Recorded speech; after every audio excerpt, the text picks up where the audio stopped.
안녕하세요. 저는 30대 여성 사연자입니다. 이곳에 사연을 보내시는 분들 모두 저마다 사연이 있고 사정이 있으시겠지만 저도 마냥 안정적이고 평범한 삶을 살아오지만은 못했네요. 사실 저는 태어났을 때부터 평범한 사람들과는 남다른 사정이 있었어요. 저에게는 아버지의 존재가 처음부터 없었거든요. 저희 엄마는 미혼모로 혼자 저를 낳으셨고 그런 저를 30여 년간 고생하며 키우셨습니다. 여성 인권이 지금 같지 않았던 시절 엄마는 결혼도 못하고 어린 딸을 키우며 주변의 시선을 감수하며 힘든 삶을 살아오셨지만 사실 엄마는 원래 부잣집 외동딸이었습니다. 성공하신 아버지와 가정적이고 다정하신 어머니 밑에서 무남동녀 외동딸로 귀하게 자란 엄마는 늘 주변의 부러움을 사며 행복하게 자랐습니다. 게다가 다들 어려웠을 그 당시에 비싼 과외 교수까지 받으셨다 보니 성적 걱정도 없고 엄마는 그만큼 꿈도 참 많으셨다고 하셨습니다. 하지만 그런 유복한 삶은 그리 오래가지 못하셨어요. 저희 엄마가 중학생이던 시절 할아버지의 사업이 어려워지고 결국 집안이 망하면서 도망치듯 창원으로 내려가게 되셨죠. 얼마나 급했으면 친하게 지내던 친구들에게 인사도 하지 못하고 떠나는 바람에 그 후로는 영영 인연이 끊기셨다고 하더라고요. 그리고 그 후로 고등학교 진학도 포기하신 채 집안의 보탬이 되고자 일을 시작하셨습니다. 공부도 곧잘하고 꿈 많던 소녀가 고등학교 진학까지 포기한다는 게 쉽지 않으셨겠지만 당시에는 그 정도로 집안 형편이 어려우셨던 거죠. 그렇게 엄마는 20살도 채 되지 않은 어린 나이에 생업전선에 뛰어드셨고 그 후로 공장을 다니면서 부업까지 하시면서 어렵고 굳은 일을 마다하지 않으며 열심히 살아오셨습니다. 그 당시 공순이라 무시당하면서도 꿋꿋이 일하셨던 엄마는 그래도 꿈을 포기하지 않으셨어요. 집안 형편이 안정되면 언젠가 다시 공부도 시작하고 접었던 꿈도 펴볼 거라며 오뚜기처럼 늘 다시 일어서셨죠. 그렇게 씩씩하게 살던 어느 날 엄마는 휴학을 하고 한동안 친척집에 지내러 왔다는 한 서울 출신 대학생을 만나게 되었습니다. 서울에서 왔다는 소리에 엄마는 동양 사람인 그 남자가 반갑기도 하고 친근하게 느껴지셨을 거예요. 그리고 엄마가 그토록 꿈꾸던 대학생이었다 보니 괜히 부럽기도 하고 동경이 생기기도 하셨던 거죠. 그렇게 두 사람은 짧은 시간에 가까워지게 되었고 어느 날 두 분 사이에 재가 생기게 되었습니다. 결혼도 안 한 처녀가 임신을 했다니 당황스러우셨겠지만 서로 진심으로 사랑한다 생각했던 엄마는 기쁜 마음으로 남자친구에게 제 임신 소식을 알리셨습니다. 하지만 그 남자는 처음부터 엄마를 책임질 생각이 없었다며 그 소식을 듣자마자 잠적을 해버렸어요. 엄마의 임신 소식을 알게 되고 며칠 만에 지내던 친척집에 말도 안 하고 야반도주하듯 사라져버렸다더라고요. 결국 엄마는 남편도 없이 혼자 저를 낳으셔야 했고 그 후 생부를 찾기 위해 저를 데리고 서울로 올라가셨죠. 엄마는 그 남자가 어느 대학을 다니는지 알고 있으니 수소문해보면 될 거라 생각하셨다는데 알고 보니 그 사람이 처음부터 거짓말을 했던 건지 다닌다는 학교를 찾아가 봐도 그런 사람은 찾지 못하셨어요. 결국 생부를 찾지 못한 엄마는 하는 수 없이 포기하시고 일자리를 얻으러 다니셔야 했습니다. 하지만 중졸의 시골에서 온 미혼모가 제대로 된 일자리를 구하기는 너무 어려운 일이었죠. 더구나 당시 갓난쟁이였던 저를 맡길 곳도 없이 혼자 돌보셔야 했다 보니 더 힘드셨겠죠. 그렇게 물어물어 어렵게 얻어낸 일자리는 시장통에 있던 한 반찬 가게였습니다. 그래도 저기 사장님이 참 인정 많은 분이셨지. 그분 아니었으면 아마 너랑 나는 한겨울에 길에서 얼어 죽었을지도 몰라. 날은 점점 추워지는데 일자리는 구해지지 않고 올라올 때 들고 온 돈도 거의 떨어져 가서 갈 곳도 없이 막막한데 그 사장님이 일자리를 주시더라고. 원래는 사람을 구할 생각도 없었는데 갓난쟁이롭고 돌아다니는데 사정이 딱해 보이셨는지 나와서 일을 하라고 하셨던 거야. 심지어 갓난쟁이 맡길 곳 없다는 나를 위해 가게 뒷방까지 내어주시면서 말이야. 얼마나 고맙던지 참 눈물이 나더라고. 그렇게 엄마가 너를 데리고 다니면서 시장 일을 했었어. 그리고 그때 배운 손맛으로 가게까지 차렸던 거고. 그렇게 그곳에서 몇 년간 고생하시던 엄마는 그 후 돈을 모으셔서 직접 작은 반찬 가게를 차리셨어요. 겨우 몇 평 남짓 작은 가게에 돈이 없어 손으로 그린 나무 간판을 다시던 날 엄마는 눈물을 흘리셨습니다.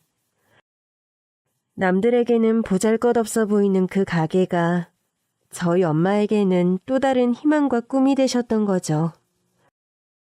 하지만 철없던 시절 저는 그런 엄마의 꿈을 무시했던 적이 있었습니다. 한창 사춘기 시절 저는 저희 집의 가난한 사정을 비관했어요. 남들 다 다니는 학원 한 번 다니지 못하고 문제집 한 권 마음 편히 사지 못하는 형편이 서럽고 비참해서 그 원망을 괜한 엄마에게 쏟아냈거든요. 하지만 그러면서도 그렇게 고생하는 엄마가 안쓰러워 그런 엄마를 위해 꼭 성공하겠다는 생각을 했었습니다. 그리고 제가 성공할 방법은 공부밖에 없다 여겼죠. 실제로 저는 똑똑했던 엄마의 머리를 닮았는지 공부도 곧잘 했었습니다. 문제집 한 권 얻기 힘들고 학원 문턱은 밟을 수도 없었지만 저는 혼자서 악착같이 공부해서 좋은 성적을 유지했어요. 그리고 그런 저의 노력을 가상하게 여기셨던 여러 선생님들의 도움으로 결국 서울대에 들어갈 수 있었습니다. 그렇게 노력 끝에 제가 서울대에 입학하던 그날 저희 엄마는 당신의 꿈을 제가 대신 이뤄드렸다며 너무나 좋아하셨어요. 그렇게 서울대에 당당히 합격한 저는 서울대 학생증을 훈장 삼으며 찬란한 미래를 꿈꿨습니다. 우리 엄마는 팔자가 꼬여 겨우 반찬 가게 하며 힘들게 살지만 나는 그런 엄마 대신 꼭 성공해서 이 팍팍한 현실을 벗어나겠다고 다짐했고 또 자신했어요. 아직 어렸던 그때는 한국에서 제일 좋다는 대학만 들어가면 인생이 술술 풀릴 거라 생각했던 거죠.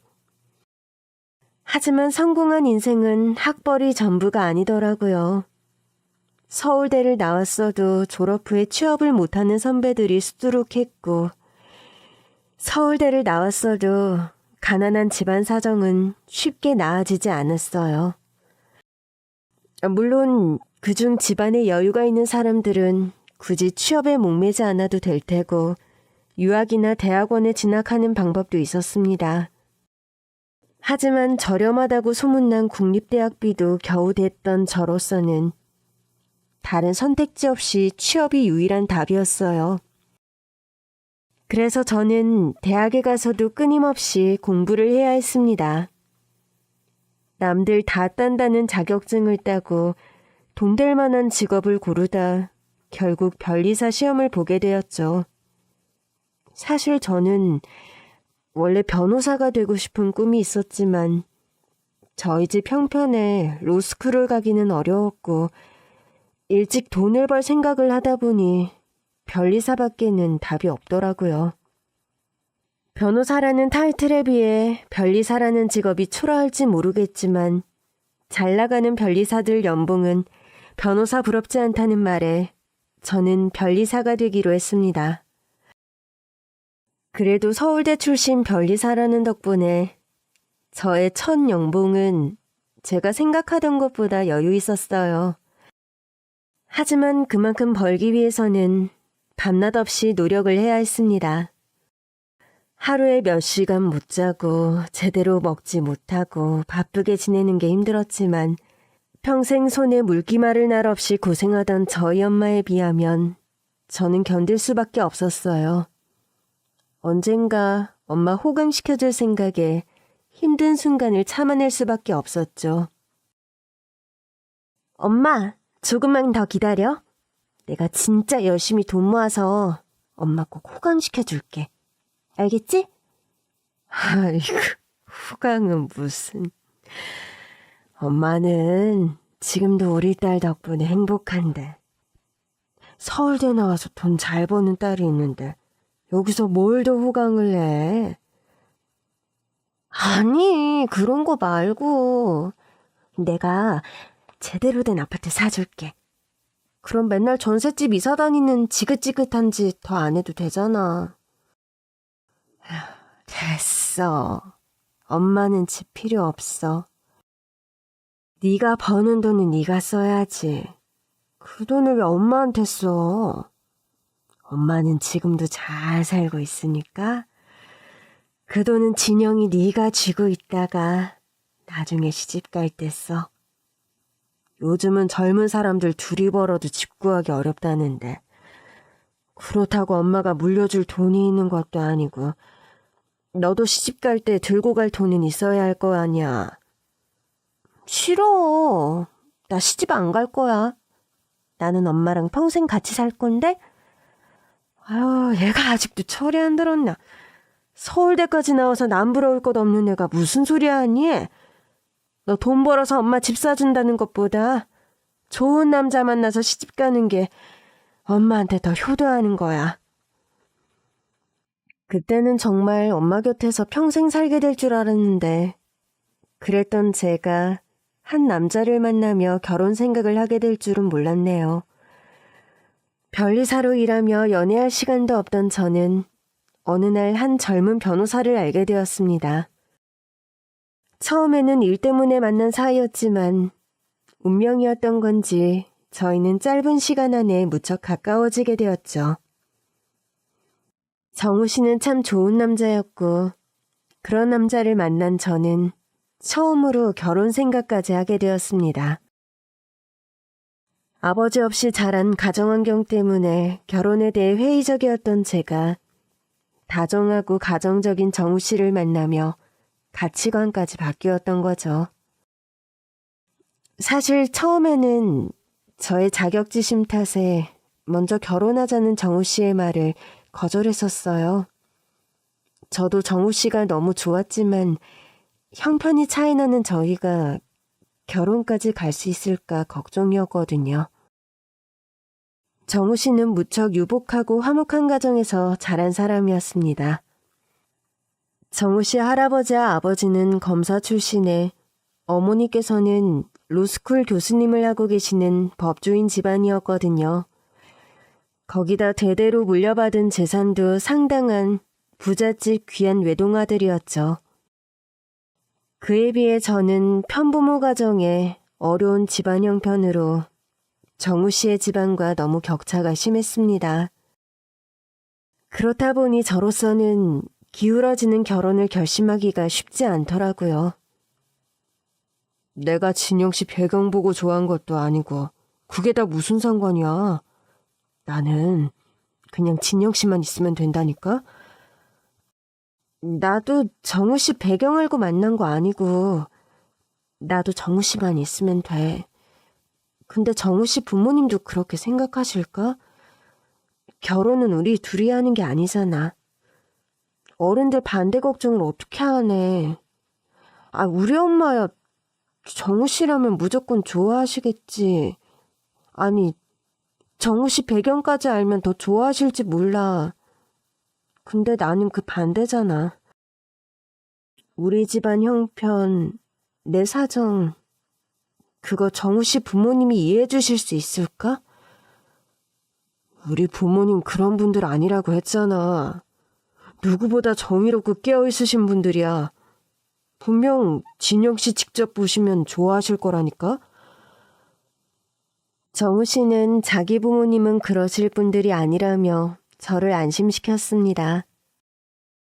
실제로 정우 씨는 그전에도 부모님이 얼마나 깨어있고 편견이 없는 분들인지 자주 얘기했었어요. 사회적 강자로서 늘 어려운 사람들을 살피시고 가족들이 다 같이 무료 법률 상담을 다닐 정도로 봉사에도 열심히 일하고 했었죠. 그래서 저도 그 말에 희망을 갖고 마음을 열었고 그런 분들이라면 저를 품어주지 않으실까 기대를 가지게 되었죠. 하지만 자신의 부모님은 절대 그럴 분들이 아닐 거라는 정우 씨의 말과 달리 시어머니께서는 저의 사정을 듣고 단번에 결혼을 반대하셨습니다. 말도 안 되는 소리? 결혼? 저런 집안이랑 결혼을 하겠다고? 정우 너 지금 무슨 소리를 하는 거야? 얘가 오냐 길렀더니 현실을 모르니? 결혼이 그리 쉬운 일인 줄 알아? 어머니 왜 그러세요? 분명 전에는 진영 씨 얘기 듣고 괜찮은 사람인 것 같다고 하셨었잖아요. 그땐 이런 말 없었잖아.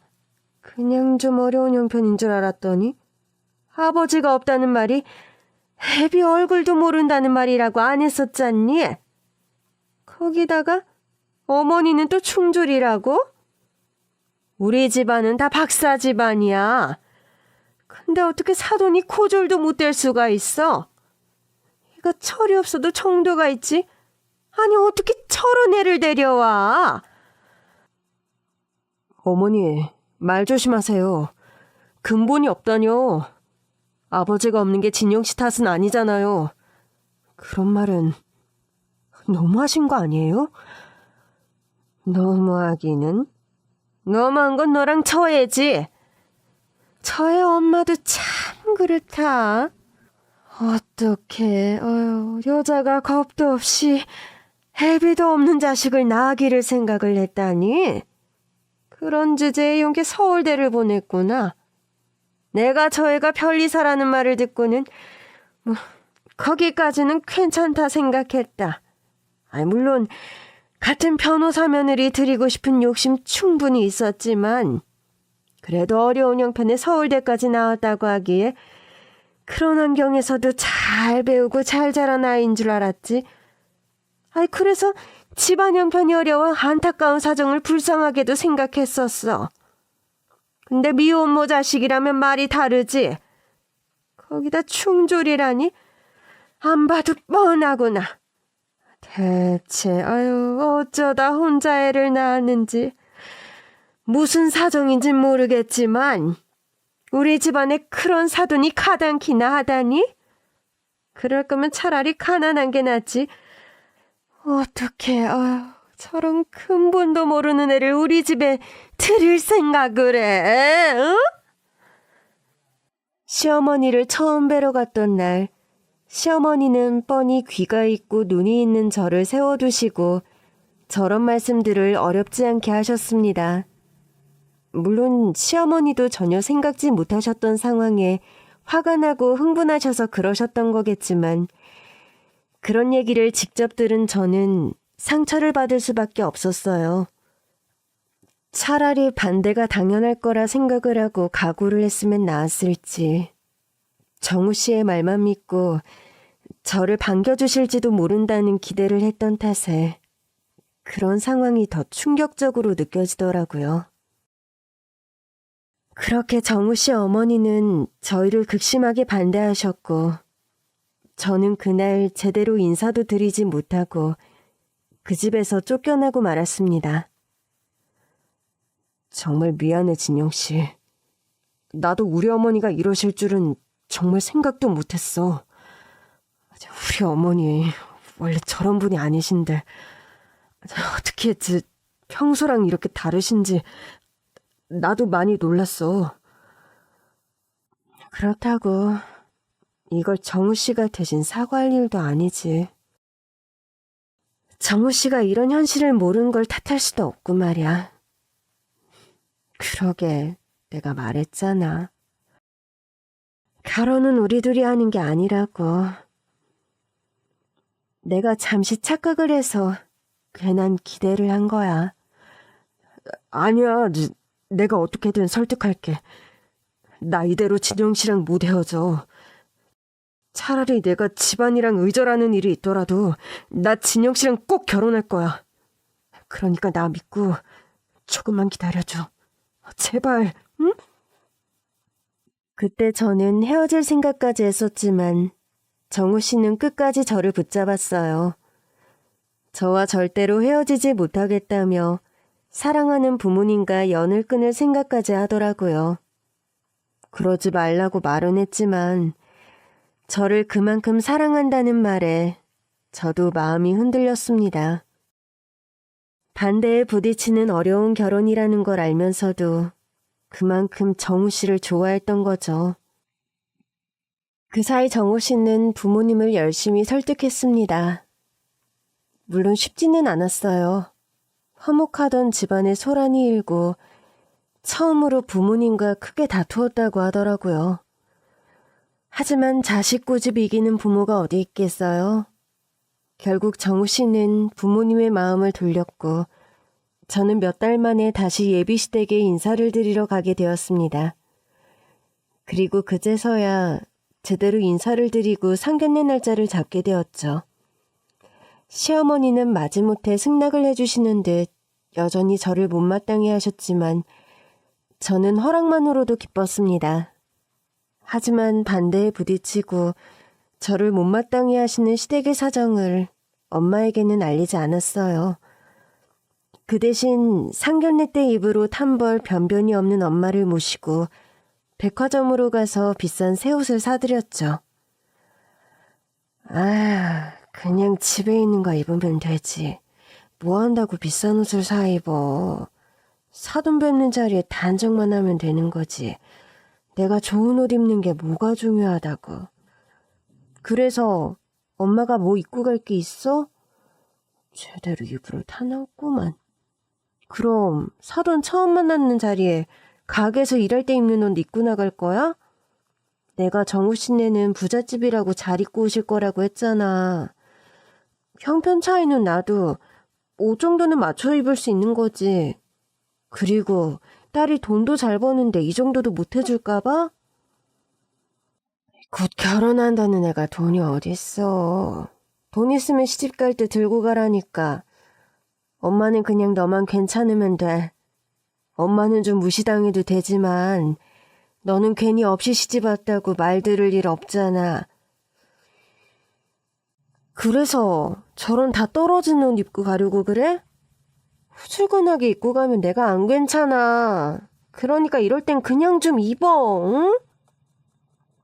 30 나이를 먹고 철이 들었다 생각했지만 어쩌면 저는 여전히 가난하고 볼품없는 저희 엄마를 부끄러워하고 있었는지 모르겠어요.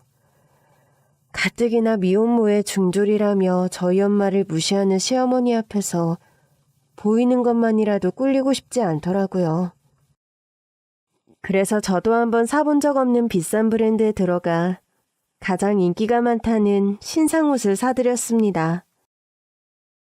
그리고 불편한 마음을 숨기고 상견례를 하게 되었죠. 그래도 결혼 허락을 받아냈으니 상견례에서는 별일 없을 거라 생각을 했는데 시어머니가 저희 엄마 면전에 대고 불만을 얘기하시더라고요. 얘기 들으셨는지 모르겠지만 제가 애들 결혼을 반대했었던 거 아시나요? 예? 아유, 그게 무슨 말씀이세요? 반대라뇨? 아무래도 따님이 그런 얘기까지는 안 했던 모양이네요. 그래도 사돈도 아실 건 아셔야죠. 솔직히 말해서 저는 이 결혼 별로 내키지 않아요. 자식 이기는 부모 없다 보니 아들이 죽고 못 살겠다고 해서 어쩔 수 없이 허락을 하는 거지만, 그렇다고 제가 마음에 들지도 않는 며느리 속없이 반겨줄 수 있는 그릇은 안 돼서요. 서운하다고 생각하셔도 할 말은 없지만 제 입장도 이해를 좀 해주셨으면 좋겠습니다. 아이, 어머니, 왜 그러세요? 저희 결혼 허락해 주신 거 아니셨어요? 왜 갑자기 그런 말씀을 하세요? 진영 씨랑 진영 씨 어머님 당황하시게. 허락했으니까 여기까지 나왔지. 누가 뭐랬니?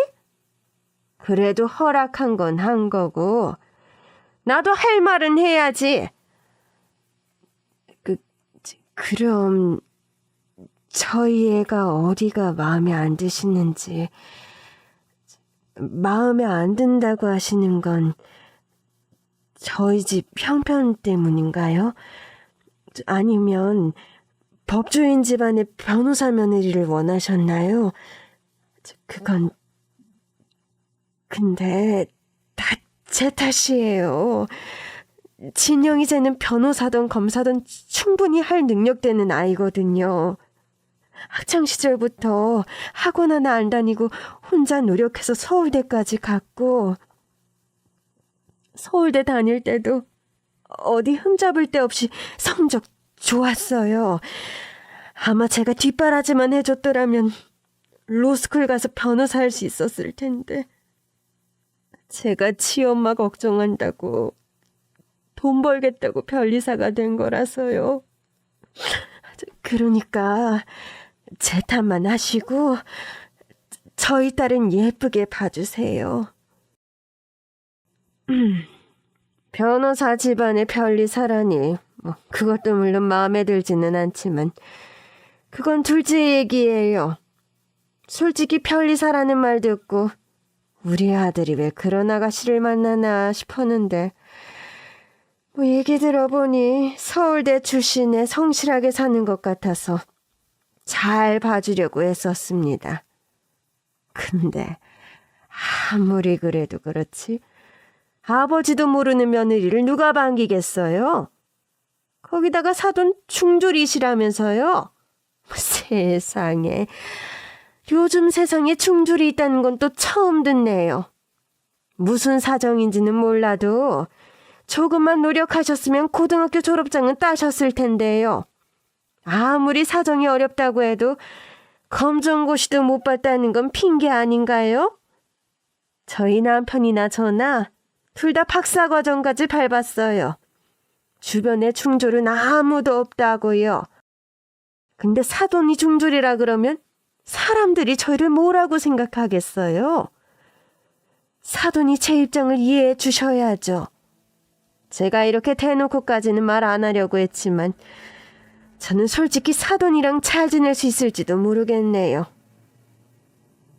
그러니까 지금 안사돈 말씀은 저희 애를 반대하셨다는 게 저 때문이라는 거죠? 제가 중졸에 다 가진 것도 없는데 남편도 없이 혼자 딸 자식을 키워서요. 섭섭하게 생각하실 것 없어요. 저도 괜히 가식 떠느니 솔직하게 말하는 게 낫겠다 싶어 그러는 거니까. 아무튼 썩 반기는 결혼은 아니라는 거죠. 예, 알겠습니다. 그쪽 생각은 잘 알았으니 더 할 얘기는 없겠네요. 저나 저희 딸이 마음에 안 드신다니 유감스럽네요. 진영아, 일어나. 집에 가자. 엄마, 얼른 일어나. 네가 뭐가 모자라다고 여기서 이런 소리를 듣고 있어? 사람을 그런 식으로 평가하는 집에는 나도 너 시집 안 보내고 싶다. 자기는 날 때부터 잘났다고 그런진 모르겠지만 나는 내 딸 부끄럽지 않게 키웠어. 너무 대놓고 할 말을 다 하시는 시어머니 말에 저희 엄마는 결국 자리를 박차고 일어나셨습니다. 그리고 엄마는 집으로 가신 뒤에 아무 말씀이 없으셨어요. 너무 화가 나셔서 그러신지, 속상하셔서 그러신지, 피곤하시다며 일찍 방으로 들어가시더라고요.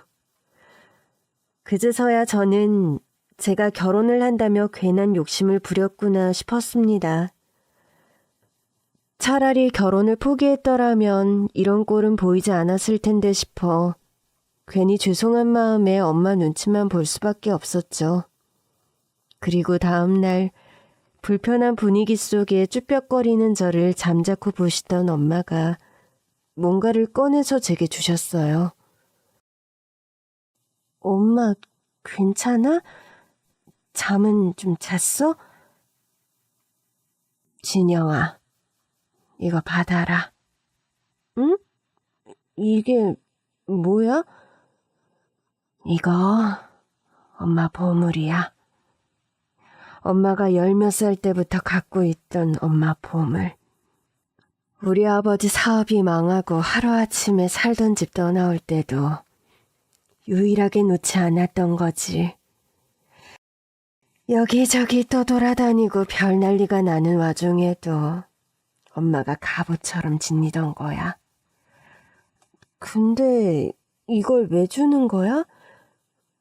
엄마 나한테 화난 거 아니었어? 내가 너한테 화를 왜 내니? 설마 어제 일로 내가 너한테 화가 났을까 봐? 그럼 아니야? 너한테 화날 일이 뭐가 있어. 그 일이 네 탓도 아니고 나 때문에 네가 그런 소리를 들었으니 오히려 내가 너한테 미안해하지. 네가 무슨 잘못이 있겠니? 기껏 낳아놓고도 해준 것 없는 내가 너한테 죄인이지. 내가 좀 더 좋은 엄마였다면 우리 딸이 그런 소리는 듣지 않았을 텐데. 엄마가 미안해, 진영아. 엄마가 뭐가 미안해. 엄마가 나한테 얼마나 잘해줬는데. 엄마 좋은 엄마 맞아. 나한테는 세상에서 둘도 없는 제일 좋은 엄마야. 됐어. 결혼이 뭐가 중요해. 그러게 내가 처음부터 결혼 생각 없다 그랬잖아. 나야 엄마가 결혼하는 게 효도라고 하도 뭐라고 하니까 그랬던 거지. 사실 나는 혼자가 좋아. 아무리 좋은 남자라 해봐야 남자는 다 애라던데. 나도 내 할 일 있고 바쁜 사람인데 뭐하러 결혼해서 남편 챙기면서 살겠어. 그냥 나 엄마랑 평생 살래. 우리 둘이 행복하면 그만이지. 안 그래? 진영아, 그래도 엄마 때문에 뭘 더 포기하지 말어. 너 로스쿨 가고 싶었는데 집안 형편 생각해서 변호사도 포기하고 지금도 밤낮 없이 바쁘게 사는 거 엄마가 모르니? 엄마는 너한테 항상 미안했었어. 남들 다 다니는 학원 하나 못 보내주고 예쁜 옷 한 벌 변변히 못 사주고 그런데도 서울대까지 가준 딸 꿈까지 접게 한 엄마는 늘 죄인이었어. 근데 결혼까지 포기하게 하라고 엄마가 딸한테 어떻게 그러겠니? 그러니까 이거 들고 그 집에 가서 다시 잘 말씀드려. 엄마, 무슨 그런 소리를 해. 나 결혼 안 해도 된다니까? 정말? 그리고 이거 엄마 보물이라며. 근데 그런 걸 왜 시댁에 갖다 주래? 나보고 뭐, 엄마 갑옷 팔아서 시집 가라고? 이게 대체 뭔데? 이건 어른들끼리 해야 할 이야기야. 그러니 괜한 고집 부리지 말고 이거 들고 그대게 인사드려. 그럼 너희 예비 시어머니가 이거 보고 뭔가 깨닫는 게 있으실 거야. 보자기를 몇 겹이나 싸서 켜켜이 묵혀있던 그것을 보고 보물이라 말씀하시던 엄마는 제게 별다른 설명 없이 그걸 들고 예비 시댁으로 가라고 하셨습니다. 그게 대체 뭐냐고 묻는 제 말에도 알려주지 않으시고 들고 가서 시어머니를 만나보라고 하시더라고요. 엄마 가슴에 대못 박아가며 결혼을 하고 싶지 않았던 저는 엄마의 보물을 들고 시댁으로 가기가 꺼려졌습니다. 하지만 제게 그것을 들려 쫓아내듯 내보내시는 엄마의 고집을 이길 수가 없었어요. 그렇게 저는 불편한 마음으로 억지로 예비 시댁으로 무거운 발걸음을 옮기게 되었죠. 그렇게 어렵게 시댁에 도착한 저는 저를 반기시지 않는 시어머니 앞에 보자기를 내려놓았습니다. 이게 뭐니? 어제 그러고 나간 건 타운하겠다는 말 아니었니? 상견례였고 다시는 안 보자는 건 줄 알았더니 하루 만에 웬 포자기를 들고 와? 이게 뭔데? 저도 이게 뭔지는 몰라요. 그냥 저희 엄마께서 소중하게 생각하시는 보물이라고 하시면서 어머니께 가져다 드리라고 하시더라고요. 뭔지는 직접 보시면 아실 거라고 하셨으니까 어머니가 직접 열어보세요. 뭐? 보물? 지금 나한테 선물이라도 들고 와서 환심이라도 사겠다는 거야, 뭐야? 너 이런다고 내가 널 타르게 볼 것 같니? 너희 엄마도 참 그렇다. 어제는 무시당하는 게 기분 나쁘다고 중요한 자리를 박차고 나가더니 하룻밤 사이에 마음이 바뀌어서 딸한테 이런 걸 들려보내니? 어머니, 제발 좀 그만하세요. 어제는 어머니가 잘못했다고 하셨잖아요.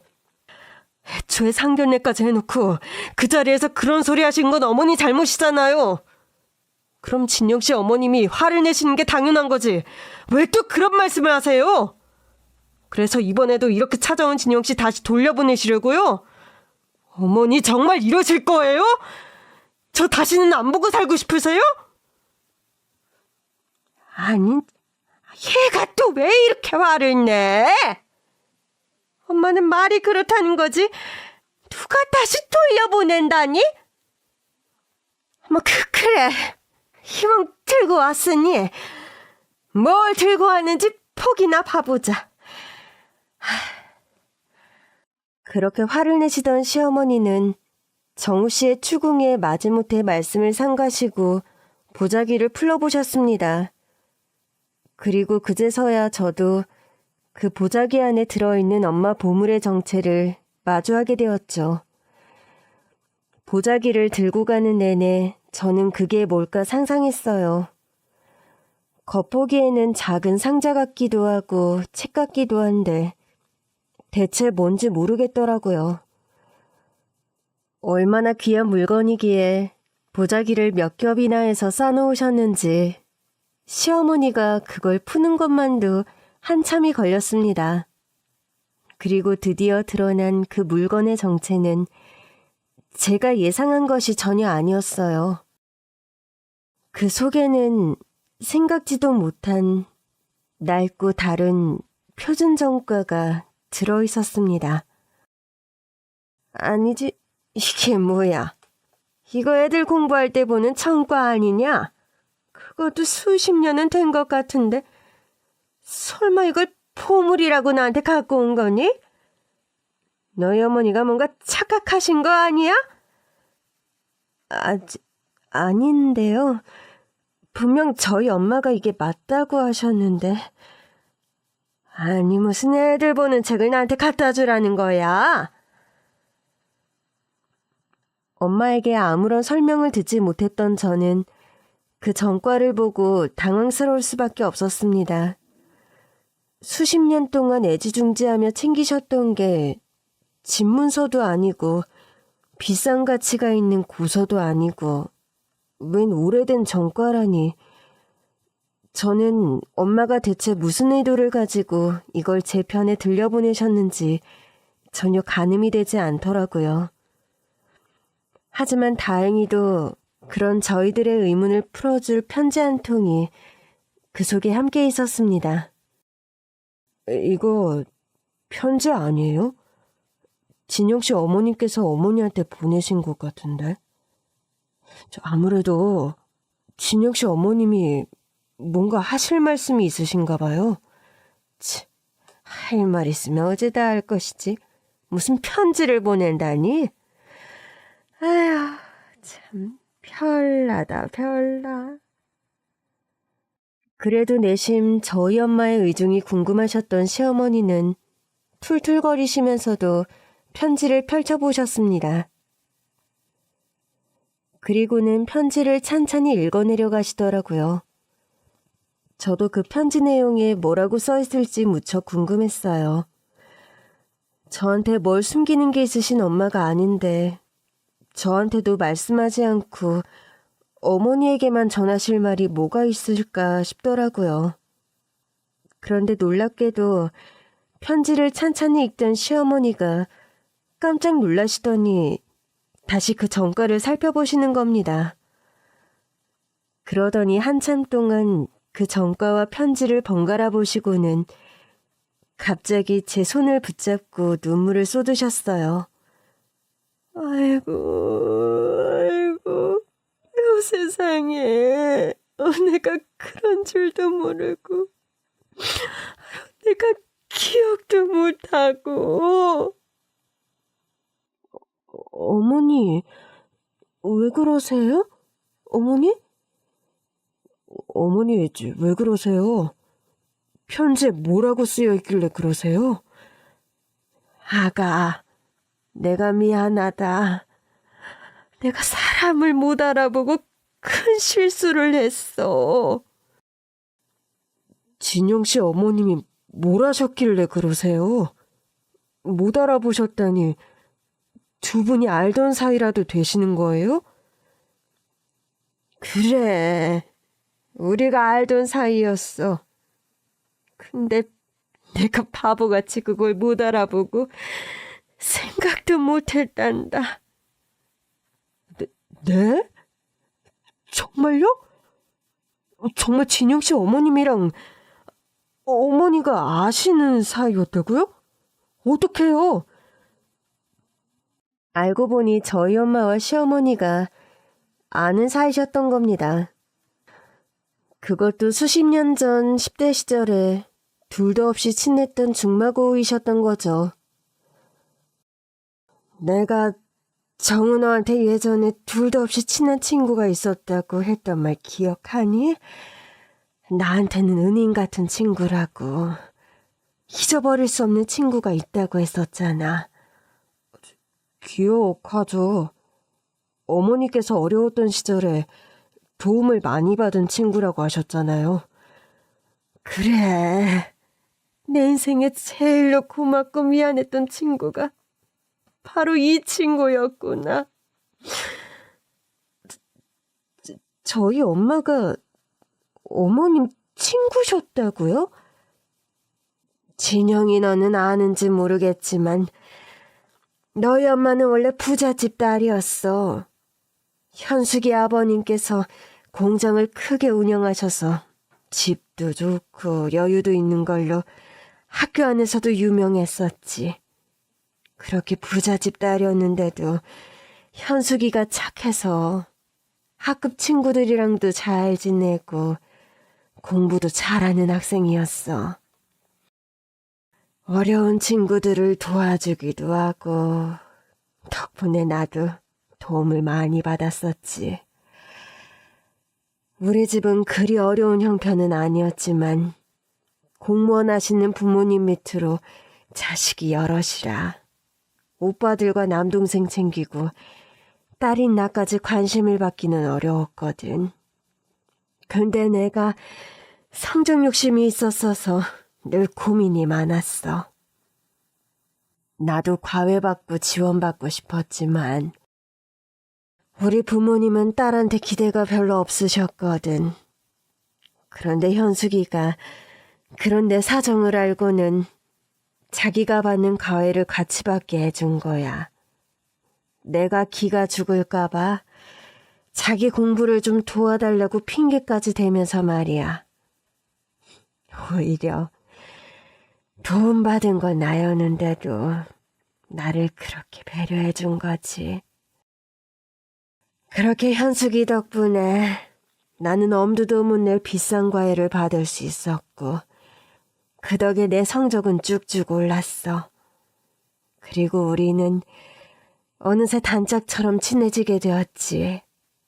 서로의 꿈을 얘기하고 응원해주면서 나중에 같이 살자는 약속까지 했었어.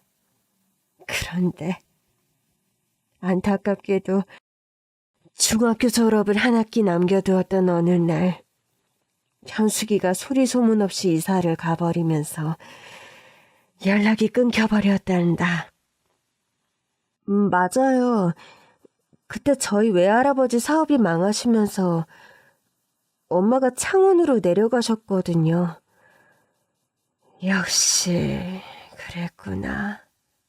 뭐 당시에도 아버지 사업이 망했다니, 빚쟁이들에 쫓긴다니 소문이 있어서 뭔가 사정이 있을 거라 짐작은 했었는데 그땐 나도 어리고 철이 없어서 제일 친하게 지냈던 친구가 인사도 없이 떠난 게 너무 섭섭하더라고.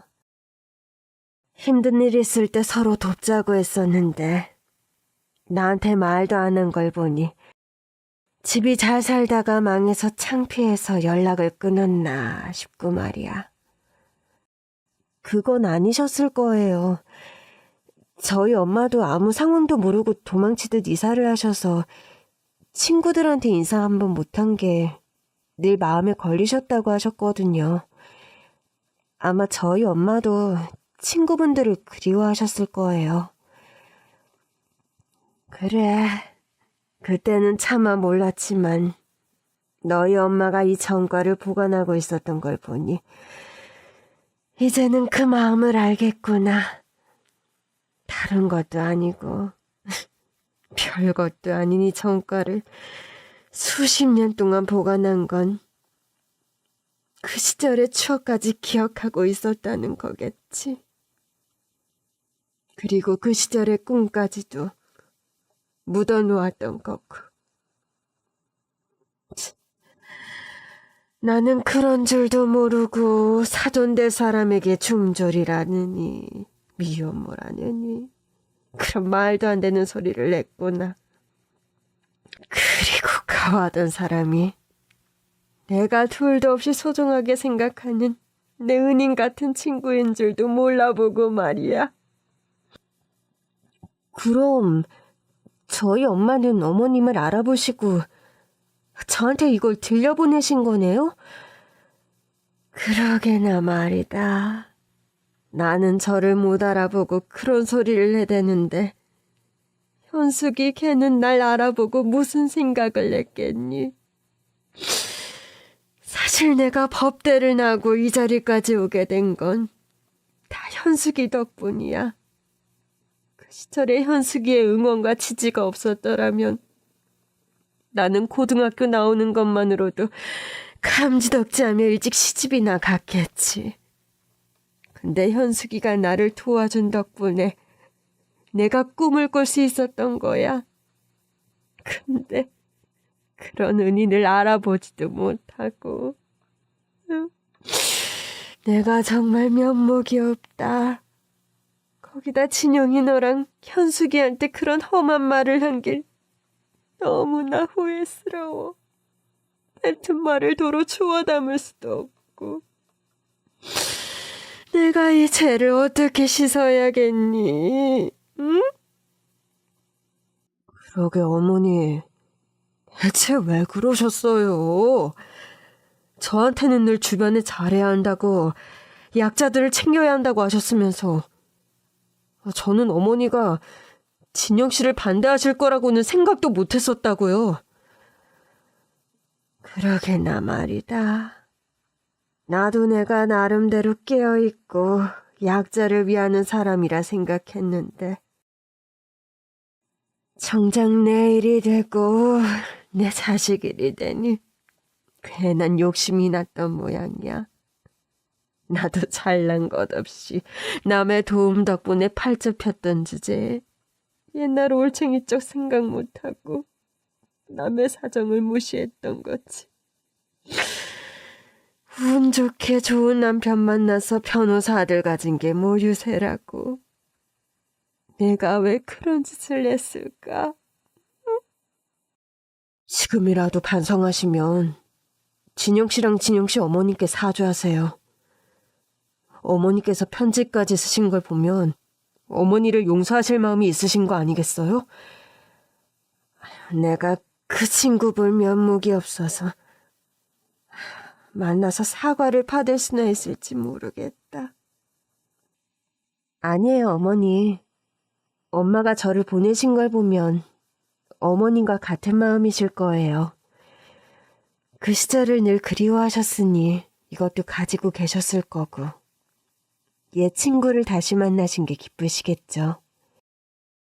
하지만 엄마도 수십 년간 고생하고 상처가 많은 분이라 먼저 만나러 오지 못하신 게 아닌가 싶어요. 그러니까 어머니께서 저희 엄마 먼저 만나주시면 감사할 것 같아요. 그거야 100번도 할 수 있는 일이지. 애초에 내가 잘못해서 이 사단이 났는데 내가 먼저 찾아가고 사죄하는 게 맞지. 나는 현숙이가 무릎 꿇고 빌으라고 해도 빌 수 있어. 내가 대체 왜 그랬는지 너무 미안하구나. 내가 자식 욕심에 천박한 짓을 했어. 저희 엄마와의 옛 추억을 떠올리신 시어머니께서는 충격을 받고 무척 미안해하셨습니다. 저희 엄마가 고생을 많이 하셔서 통통하고 귀엽던 소녀 시절 인상과 많이 달라진 탓에 몰라보셨을 뿐 시어머니께서도 저희 엄마에게 느낀 고마움과 추억들을 여전히 기억하고 계셨더라고요. 그 옛날 그 오래된 전과를 나눠보며 함께 공부했던 고마운 친구에 대한 그리움을 자식에게 늘 말씀하시면서 말이죠.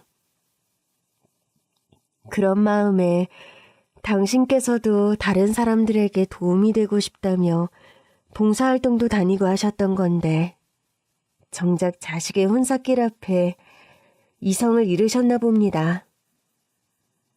저야 아직 자식이 없으니 그 마음을 다 이해하지는 못하겠지만 정우 씨야 누가 봐도 곱게 잘 큰 사람이었으니 그런 아들을 둔 엄마로서의 욕심을 어느 정도 알 것도 같았어요.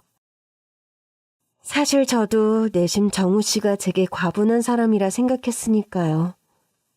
그래도 뒤늦게나마 옛 추억을 떠올리고 저와 저희 엄마에게 잘못하신 것을 깨달으셔서 참 다행이라 생각했죠.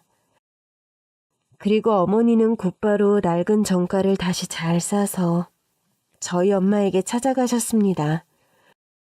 그리고는 저와 저희 엄마 앞에 무릎까지 꿇으시며 미안했다고 몇 번이고 사죄를 하셨어요. 현수가 미안해.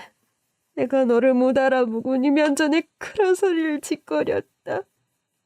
내가 정신이 나가도 한참 나간 거야. 그치? 응? 그래 이거사. 너 정신 나간 거 맞아. 너 옛날에 얼마나 착하고 속 깊던 친구였는데 나는 네가 그런 편견을 가지고 살 줄은 몰랐지. 나는 너 알아보고 언제 반가운 척 할까 했는데 네가 나랑 내 딸한테 그런 소리를 내? 내가 그 소리 듣고 얼마나 속이 상했는지 알기나 해? 응? 미안하다, 미안해. 나 때문에 네가 얼마나 속상했겠니. 내가 살다 보니 속물이 다 되어가지고 내 자식만 잘난 줄 알고 그딴 말을 했어. 내가 참 미안하다. 내가 뭐라고 너랑 네 딸한테 그런 말할 자격이나 있니? 나야말로 너 같은 친구 안 만났더라면 어떻게 됐을지 모르는 인생인걸. 그런 주제에 개구리 올챙이 쪽 기억 못했구나. 나라고 그런 소리 듣고 싶었겠니? 나라고 내가 애 아빠도 없이 혼자 자식 낳아 키우게 될 줄 알았겠어? 그렇게 공부 잘하고 똘똘하던 내가 중학교도 졸업 못하고 반찬 가게 하면서 집도 없이 살 줄 알았겠냐고. 그래서 그게 다 내 탓이겠어? 내 팔자가 기구한 게 오로지 내 탓이야? 그래, 네 탓 아니야. 탓이 있다면 무심한 하늘 탓이고 너 어려울 때 돕지 못한 내 탓이지. 네가 얼마나 힘들게 살았겠어. 내가 진작 너를 찾았어야 하는 건데 내가 은혜도 모를 아주 몹쓸 것이야. 그래, 나 아주 힘들었다. 그럴 때마다 네 생각이 어찌나 나던지. 그렇게 몇십 년 만에 다시 만나게 되신 두 분은 서로 껴안으며 눈물을 터뜨리셨습니다. 오랫동안 서로를 그리워하며 얼마나 궁금한 게 많으셨을지. 두 분은 그날 밤늦게까지 한참 동안 이야기꽃을 피우셨어요. 그렇게 서로를 이해하고 회화하신 두 분은 얼마 뒤 마음을 합쳐 다시 상견례를 준비하셨습니다. 한 번도 어려운 상견례를 두 번이나 하려니 진이 빠졌지만 그래도 두 번째는 전혀 걱정이 없었네요. 이제 더 이상 결혼 반대를 당할 일도 없었고 무엇보다 저를 며느리로 받아주신 시어머니께서 저를 잃어버렸던 친딸처럼 예뻐해 주셨거든요. 진영아, 밥은 입에 맞니? 네가 해산물 좋아한다 그래서 식당을 여기로 잡았는데 어찌 입에 맞을지 모르겠다. 네, 너무 맛있어요, 어머니. 신경 써주셔서 감사해요. 그래. 진영이가 맛있다니 다행이네. 그럼 우리 진영이 많이 먹으렴? 어머니, 저는 해산물 못 먹는데요. 저는 뭘 먹으라고. 얘는 눈치 없게 무슨 소리를 하는 거야. 네가 중요하니? 우리 친용이가 중요하지. 먹을 거 정 없으면 여기 반찬이나 먹든가. 아휴, 누가 보면 내가 아니라 진영씨가 자식인 줄 알겠네요. 어머니 갑자기 이러시는 것 좀 너무하신 거 아니에요? 이제 진영이도 내 자식 맞지? 내가 원래 딸을 갖고 싶었었는데 아들인 네가 태어난 거야. 그런데 며느리들인 덕분에 딸 생겼으니 얼마나 좋은 줄 아니? 진영아, 앞으로 나 어렵게 생각하지 말고 엄마라고 불러. 아니, 얘는 무슨 소리야. 내가 멀쩡히 살아있는데 우리 딸이 왜 너한테 엄마라고 그러니? 너 내 딸 예쁘게 잘 컸다고 탐내더니 이젠 아주 딸 삼겠다 이거야? 그래, 네 딸 너무 탐나서 며느리 말고 딸 삼으련다. 나도 30여 년 아들만 키웠더니 딸 갖고 싶어서 그래. 며느리면 며느리지 딸은 무슨 딸이야. 세상에 딸 같은 며느리가 어딨어. 얘가 주책이야 정말. 왜? 나랑 진영이랑 잘 지내서 배 아프니? 그럼 너도 정우 데려가. 너도 우리 아들 잘나서 부럽다며. 정우야, 앞으로 장모님한테 엄마라 불러라. 나한테는 장모님이라 부르고. 아이고, 얘가 남의 자식 탐낸다고 족보까지 꼬으려고 그러네. 누가 보면 자식 두고 싸우냐 싶을 정도로 두 분은 서로 자식까지 바꾸자며 농담을 하실 정도로 사위와 며느리를 예뻐해 주셨습니다. 덕분에 저도 처음 만났던 날 시어머니에게 받았던 상처를 위로받을 수 있었고 어머니와 더 가까워질 수 있었죠. 그리고 저희 엄마도 딸 뺏긴 것 같다며 서운해하시는 듯해도 든든한 아들 같은 사위가 생겼다며 많이 좋아하셨어요.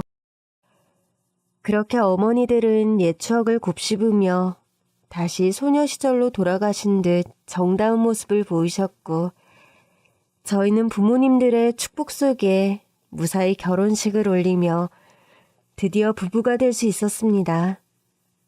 그리고 그렇게 사돈이 되신 어머니들은 아직도 단짝처럼 잘 지내고 계세요.